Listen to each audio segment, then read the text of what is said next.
না জঙ্গল আগুন ধরছে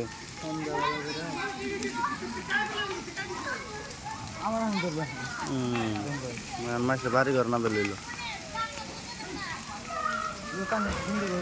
শুনে আগুন ধরাতে দরকারটা কি আর হিন্দি হয়তো মাসে বাড়ি ঘর ধরে কি অবস্থা হবো একটা কাম করছে হনে মনে এই করছিল বুঝাও তলে মনে আগুনটা মানে ধরা দিছিল জঙ্গল যাওয়ার মধ্যে হন ধরে গেছে গা এটা নিব দেখো কিরম ভয়ঙ্কর অল্প দেখা যায়